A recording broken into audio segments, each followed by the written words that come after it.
Hey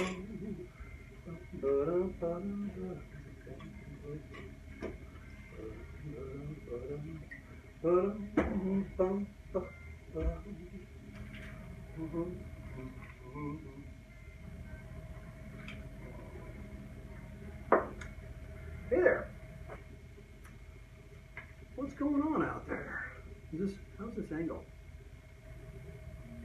I think I'm gonna have to adjust the angle. Otherwise, CJ's gonna call me. He'll call. CJ will call and say, "Dude, what is going on with your angle?" So let's adjust the angle. Yeah, let's get the skull in the picture. Like that.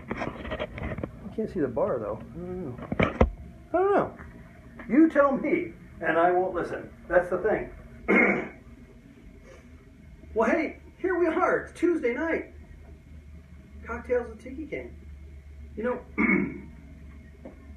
tonight's a very special episode because you're here. And I'm pretty happy about that. And you won't be, but that's okay because you know what really matters? Bacon, from what I understand. But so here we are, Cocktales with Tiki King. We're at episode 29, I think. 29? We're coming up on 30 episodes. I never thought we'd make it this far, but we did. And you know why we did? Because you kept coming here. Kept coming, checking it out. Doing stuff with me. So tonight on Cocktales with Tiki King, as I'm sure you're wondering what we're doing. What are we doing? Well, whatever. It's open. Tonight, it's ladies' choice here on Cocktales with Tiki King. Or whatever. But the truth of the matter is, what do you want to drink? You know what? Have that. Go get yourself a drink. I'm going to wait here. Go get a drink. I already did. I'm having some Jameson. Good stuff. Jameson. You know, it's not a cocktail necessarily. It's, you know, some ice. Jameson. Danny says you don't put anything on your Jameson. It's like Jameson in a glass. Pretty much is it. He's a purist. I'm a swiller. I do that sort of thing. So, you go get a cocktail if you don't already have one. I'm going to give you just a moment. That's enough. Now you should be back with your cocktail, and we can get this show started. Maybe. So we didn't do a musical interlude. I was thinking, you know, we've done a lot of different music. We've had music playing. I've played music. I've done, but you know what? Tonight we're just kind of hanging out. Me and you and me, and me and you, and that's. There's like 3 me's now and 4 you's, which as long as we line up right, it'll work out. But so I know some of you Boozeketeers were out at the great Boozeketeer gathering. Danny, you were there in spirit. But out in Utah, we had the largest gathering of Boozeketeers in America. It's a great thing, all lined up out there. And my sinuses are still recovering. It's so dry in Utah. Everybody I know had a bloody nose out there, which is probably something you don't care, you don't want to know, but it's the truth. Yeah, we just got back. We just drove back. We came back through Vegas. Went to Frankie's, our northern field office out in Vegas. Stopped last night. We went to glorious Bakersfield, where we spent a fine evening under the stars, drinking Maker's Mark, I believe, and the leftover Jameson. So, but yeah, so we're out there at the Boozeketeers. We saw most of you, not all of you. There were some slackers, people missing, but we forgive you because you're going to be the next one. We're going to rent out the Anaheim Convention Center for the next Boozeketeers meeting. 35,000 Boozeketeers, all in a row. We're going to make that happen. And then the medication kicked in. But anyway, so tonight it's a free-for-all. Tonight we're doing free-form drinking. You drink what you've got. You drink what you like. If you don't got it and you don't like it, well, you're ill-prepared. And what can I do about that? Probably a whole lot of nothing. You know, sometimes we've done shows about not being prepared. Well, they weren't about not being prepared. They just weren't prepared. We just did them. And tonight's kind of like that, except that, yeah, actually it's exactly like that. Never mind. Tonight, I had no idea. Tonight I drove home. Turk slowed down just enough to kick me out of the car. I did a nice shoulder roll, popped up and said, what should I do? And there was a bottle of Jameson in the liquor store. So here I am. So here we are. And here's things going on. Here we are. We're drinking together. We're talking together. We're talking about stuff. Things I should mention before I digress too far, perhaps. So Boozeketeers. So what's that about? Somebody actually asked me. They're on my Facebook page, and they said, "Boozeketeers, what's that all about?" And I said, "If you don't know, I'm not gonna tell you." So that's our mission from here on out. Is if someone doesn't know, don't tell them. It's all just gonna be us. We're gonna have that. You know, if we keep it just us, me and you guys, then that's less potato salad that we have to make at each gathering. Because think about it, 34,000 people. That's a lot of pickles for the potato salad. I'm not saying we can't do it, because I know you guys are up for a challenge, and I know you would follow me into the potato salad battle for the Anaheim Convention Center. But the truth of the matter is, maybe we can, you know, maybe we should be exclusive, and put people through the trial of fire to get into the Boozeketeers, which currently is just you send for a button, and then you're a Boozeketeer. Actually, you don't have to do that in many cases. You can just, if you're there and you can prove you watched the show, sometimes you might get a button. But I'm not going to promise anything, because you could say, "Yeah, I watched the show. Where's my button?" Then you might be talking to somebody who's not me. There's a lot of people who look like me. There's clones, and there's animatronic Tiki Kings that they put in discrete locations to fool people into asking for a button when they're not going to get one. That was one of the things recently they did a overhaul of Pirates at Disneyland, and one of the things they did was they put an animatronic me on one of the sandy beaches when you first come down, because they say I'm a son of a beach. I don't know. You don't. But the truth is, we are an elite, discreet group of a cadre, if you will. We are the few. Are we proud? We could be proud. I don't know. But we're us, and you're you, and I'm me, and all together we're three different people who share the same mailbox. But so tonight, I don't know. I'm winging it. You probably figured that part out by now. Hopefully you guys are already. I know CJ's. He's on his fourth Maker's Mark already. Thank God somebody is with me tonight. So anyway, when we were at this historic Boozeketeers meeting out there in the deserts of Utah, actually it wasn't a desert. It was actually a pretty nice lawn. They kept it manicured. They were. It was watered, well watered. The grass was it was sort of a lustrous, not quite a mint green. I would say sort of a in between shamrock green and forest green. So it was dappled with gold. But it was beautiful. It was a nice lawn, and we were under a tent, and it was good. And we had the Boozeketeers, and we all came up. We took a picture. Daisy. I haven't seen the picture. Do I have proof that it exists? I don't know. I know that. So Daisy took a picture of the Boozeketeers, the largest gathering, and hopefully she'll share it at some point. Otherwise, we will have to come break her legs. I'm not saying I want to. I'm just saying that things got to happen. The machine's got to move.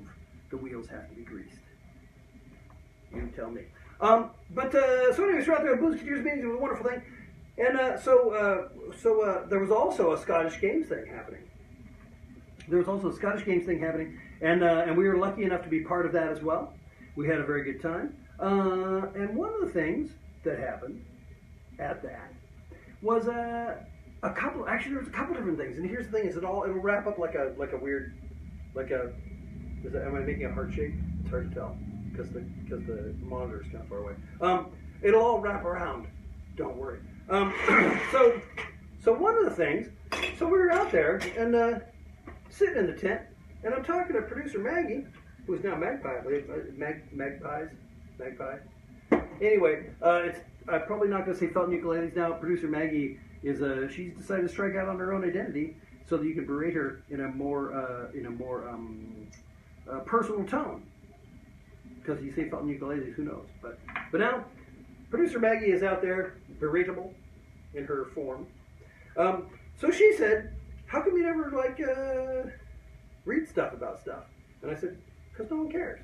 And she said, someone cares. And I said, yeah, but they're not here. And she said, they might be. And I said, yeah, show me. And they said, and so she went up and she announced it, and no one came forward. So I said, there you go. Case closed. No, she said, hey, have you ever thought about reading, like, stuff, about stuff?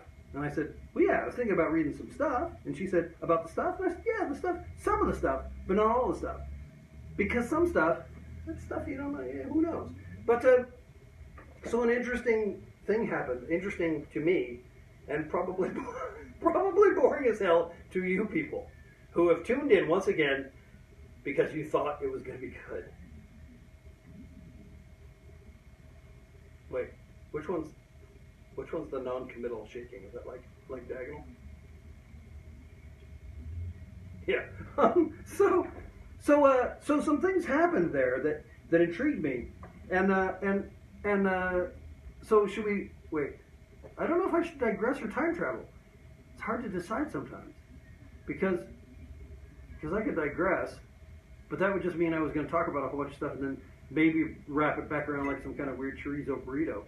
But I could time travel, and then I'd be back there, and then I don't know. Anyway, so here's the thing. Stuff happens, and sometimes it's you write it down.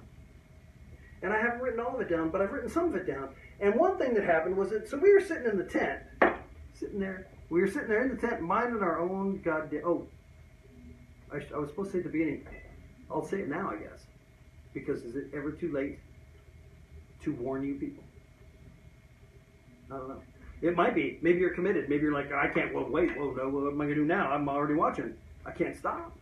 It'd be like, when you pull it, when you're like doing dishes and you pull the thing and then the sludge is all going down. It's like you can't put it back in because the spaghetti strand goes partway down the drain and then the plug won't stop and then it's all going down. It could be like that moment. I don't know. But so anyway, so we were sitting there in the tent, digressing, which I could time travel back to, but I don't need to. So we were sitting in the tent, digressing, and I think we were drinking.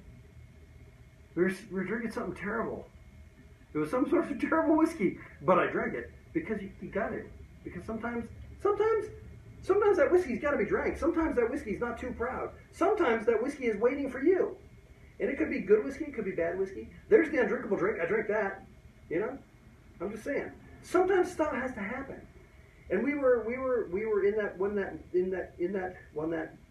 that, and there we were. So he said, yes, but this is better than Old Crow. And I said, Old Crow? Holy crap. Oh, wait. Oh, that's right. I forgot. See, now I'm going to circle back around. Wait, let's time travel. So I'll tell you now, there's going to be swearing, which there already was. So when you time travel forward again, the swear words will happen. So anyway, so he said, it's not like it's Old Crow. And I said, Old Crow, holy crap. And he said, what? And I said, last time I drank too much Old Crow, I was hanging out the sunroof of a Morris Minor, screaming at the cops, you can't arrest me, I'm too drunk. And he said, that sounds like a lyric. Maggie said, get in the cart. And he said, that sounds like a lyric too. And he wrote all that stuff down. So that might become a song. Hard to say. But sometimes stuff happens and it goes somewhere else, and maybe it gets written down. And sometimes posterity, which when you're not talking about your butt, posterity, write stuff down. I've said this before. We were talking about. In case you haven't figured this part out, this is the rambling episode. There may not be a point, and I may not come back around. I might digress to the point where it loses all cohesiveness. If you want to stay on, I'm just telling you. I'm warning you now. It could get not safe for work, more so than it did. You could go, oh, I can't wait to get to the end of this, and then it's just going to stop. But, so anyway, so he said, that sounds like a song. And I said, maybe it is. And he said, maybe it is. And I said, maybe it is. And he said, maybe it is. And then he wrote it down, and now maybe it might be one. Who knows? But, so then, coming back around, so we're sitting there in the tent, and producer Maggie said, have you ever thought about like reading some of your stories. And I said, well, I thought about them, but nobody cares. And so then we drank more whiskey, and that was pretty much it.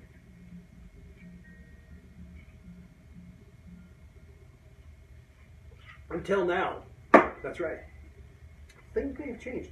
And so I said, well, you know, I could read a story that had to do with random drinking, not a theme. Because tonight we don't really, like I said, we don't have I don't know. I could wear an onion on my belt. It wouldn't make it any better. But I said, you know, I do have a story. And she said, tell me a story, Tiki King. And I did. And she said, that's kind of a good story. And I said, well, but do you think people would want to hear that? And she said, well, if they were drunk. So that's the thing. I could do the story. But I have to know that you people are drunk enough to appreciate it. And now it comes that part where I can't see the monitor to see if people are going, what is wrong with you? I think I'm tuned into the wrong show. So anyway, I thought I'd tell you a story of a time long ago. No, so here's the thing. I wrote down a lot of this stuff. Things would happen and I'd write them down. And they weren't supposed to be songs, and they weren't necessarily supposed to be poetic, and they weren't supposed to go anywhere or mean anything. They were just stuff that happened. And the beauty of it, I don't even know why I said that, because there's no beauty to it whatsoever. There's just things. And here's the thing, is tonight, I'm celebrating just things. Because you know what? Sometimes life is full of just things, and maybe you don't understand them, and maybe they're good, or maybe they're bad, or maybe they're indifferent, or maybe they're insurmountable, or maybe they're like, maybe they don't matter, or maybe they're completely changing your entire existence. But the fact is, you go through it, and every now and then, it's important to write it down, because it could be then 30 years later, and you might be drinking Jameson in your tiki bar and say, hey, you know what, I got a story for you guys about one time then when something happened. And with your permission, I would like to tell you that story, which is why I brought the big book. The big book of Tiki King stories. And this goes back to the Hell House days, which were 1987, 88 maybe. And so the Hell House is where I lived in San Francisco. I actually lived in the cupboard under the stairs, strangely enough, which was way before the whole Harry Potter thing. But yeah, I did. I lived in the cupboard under the stairs. It was a closet big enough for a bed, and I paid $90 a month, and I was pretty excited about it.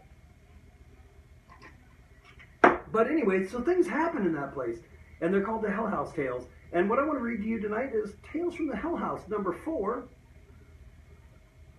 because it might not go anywhere, but neither am I. So here's the thing. Sometimes stories just happen. And in this particular story, one night we were sitting around Clutch's room watching TV, and we were drinking beer. And I guess the television was a little too loud because our upstairs neighbor started pounding on the floor.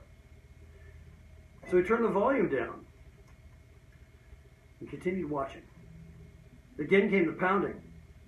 So the volume went down a little bit more. And we thought it was pretty quiet, but it seems our neighbor didn't, because again she pounded on the floor. What the hell, Clutch asked, looking towards the ceiling as a light rain of plaster dust filtered down. Dave shook his head. Just turn it down a little bit more. We turned the volume down to a level so that we literally all huddled inches from the TV just to hear it. Then the pounding started again, and it turned into stomping, and then jumping up and down. Then came the scream. It was like an air raid siren. It started low howl, and then it grew in pitch and volume, culminating in stomps that accentuated the words. Shut up! Shut up! Shut up! Shut the fuck up! It was so violent that the light fixture from the ceiling came loose and fell on the floor behind us, shattering on the impact and spraying the room with glass shards. The crash of the light fixture was followed moments later by a muffled scream from upstairs, accompanied by a frantic pounding as footsteps that went in a sort of marching from room to room while she continued screaming. Fuck, Dave muttered. We looked at each other silently. The next move was unclear.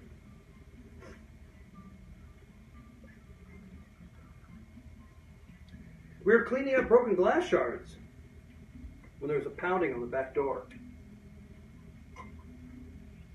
We answered it, and we found our upstairs neighbor, standing there in tears, pulling her hair, babbling about no sleep and too much noise, and no one understanding how hard she tried to be friends, but how she had to work tomorrow.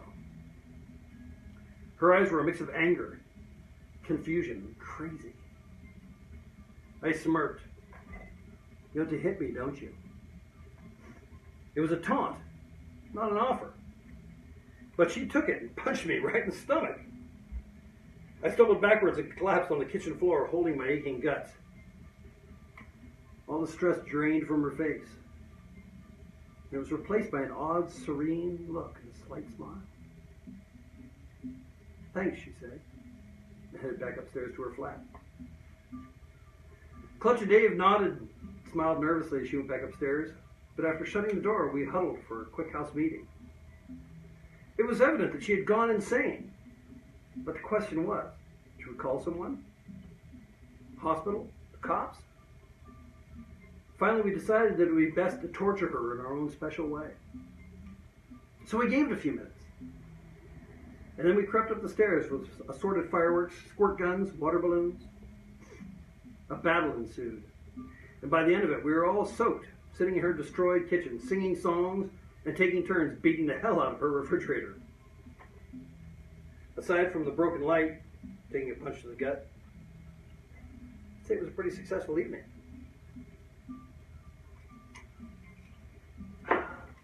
The next day around dusk, she showed up at our back door again. This time she was looking very sheepish and holding a six-pack of beer. Her knuckles were bandaged. So, Dave started to ask. She cut us off and apologized. And then she went on to explain that the night before, she had been on some kind of heavy-duty, reality-altering drugs. And she said it looked like she had gotten a little crazy in her apartment. And she was sorry if she made too much noise.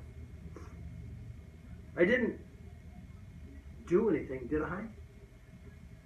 She was holding the beer out like an offering. Her eyes were pleading for us to say no. No, I said. I mean, nothing really. You did come and ask us to keep it down because you had to work or something, but other than that, she looked relieved. Thanks, she said. I smiled and took the beer. Anytime.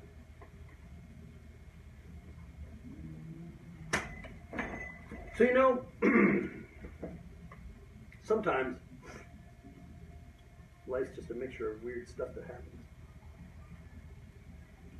And to quote something, I think you should adjust that to be apropos to your particular situation. Because sometimes, I don't know what your particular situation is, and I'm supposed to be here offering some sort of comfort and advice, and somehow making it all better, and you know what? I can! Just by you inserting your particular stuff right there. And you say in my voice whatever it is that you need to hear right now to make it all better somehow. Because you know what? I'd say it if I was there, and I'd offer you a drink. And we'd sit and we'd soak in the glorious night, and we'd stay up till the bottle was gone. And hopefully our problems with it. But the truth is, the problems don't go away. Write them down. Because 30 years later, someone might ask you to read about them. And you know what? Maybe you have your own cocktail shelf. And with that, you know what I want to say? Thanks for tuning in. This has been another Cocktales with Tiki King here on a Tuesday night. But wait, there's more, because I haven't told you the good stuff. Go to my websites. Go to all the websites. Go to tikiking.info. Check out the Paradise Club. Check out all the stuff that producer Maggie has done there. That's fun stuff. Look at it. Look at things. Go there. Go do stuff. Tell your friends. Tell your friends. Share this program. Say, hey, there's this guy. He does weird shit. I don't know what it's about, but maybe you should watch. And we'll brainwash them all together. And maybe they'll buy you drinks someday when you're sitting in a bar lonely, depressed, sad, jubilant, maybe celebrating. You can say, good God, man, life's a fucking circus. And they'll have a drink with you. Because you know what? Life is a fucking circus. We're all just monkeys. And there's at least one clown, and you know who you are. So then I'm going to say, Good night, Boozeketeers. Thanks for being here with me. Thanks to everybody who's watching. Thanks, Producer Maggie. Thanks, folks at home. Thanks, Julie. I know. Hopefully you're watching. Thanks, Sophie. I hope you're not watching. Like, damn kid. Don't watch your dad. Bad influence. But tune in to Sundays with Sophie at some point. I don't know where I'm going. I don't know what's happening anymore. Who knows? But you know what? Thanks, everybody. I'm going to see you next week where we're going to do episode 30. Good. Freaking got 30 episodes. You'll want to be here. Could be good for a change.